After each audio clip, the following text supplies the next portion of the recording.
Imagine waking up in the morning and the first thing your hand reaches for is your phone. And before we even get into that, I want to say something clearly. I intentionally kept this video simple, no flashy cuts, no aggressive attention-grabbing edits, nothing designed to hijack your focus, because if you're still here watching, it means you chose to stay, not because your brain was tricked into it, but because you decided to give your attention, and that difference is exactly what this video is about.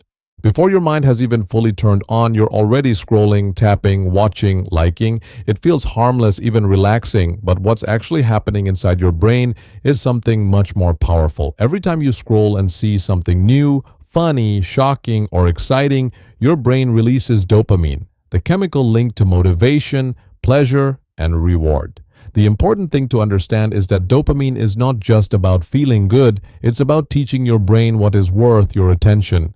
And when you constantly flood your brain with quick, effortless dopamine from scrolling, you slowly rewire it to prefer only the easiest, fastest rewards. The problem begins when your brain starts adapting. It's incredibly smart and always trying to maintain balance. That means the same content that once excited you now feels boring, so you scroll even more to chase that feeling again. This creates a loop where you need constant stimulation just to feel normal. Over time, your baseline level of motivation drops, and activities that used to feel satisfying, like painting, learning an instrument, or even reading, start to feel dull, slow, and almost painful to begin. This is why many people struggle to sit down and do creative or meaningful work.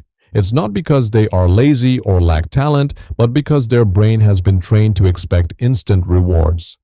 Painting, for example, is a slow dopamine activity. It requires patience, focus, and effort before it gives you a sense of satisfaction. The reward comes later, not instantly. But when your brain is used to getting rewarded every few seconds from scrolling, waiting even a few minutes for that feeling can feel unbearable.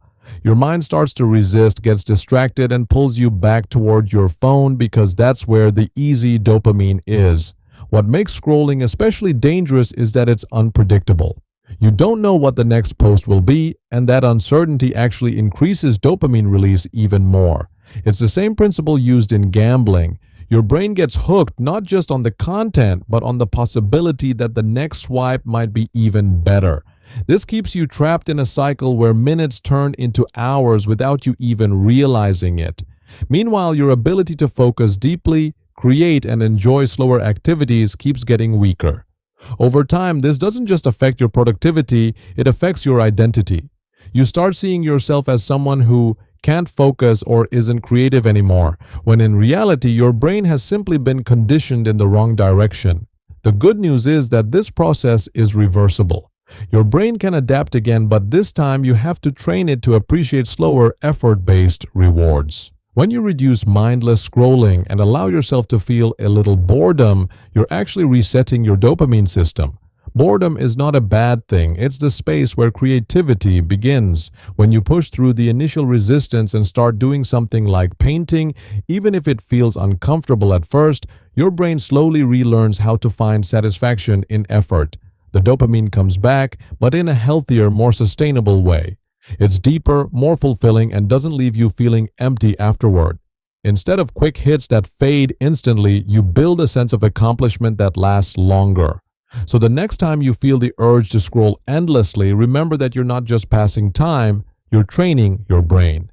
Every choice you make is either strengthening your ability to focus and create or weakening it. If you want to enjoy art, learning, and meaningful work, again, you don't need more motivation, you need less easy dopamine. And once you give your brain the chance to reset, you'll realize that the things that once felt difficult can become enjoyable again. Not because they changed, but because you did.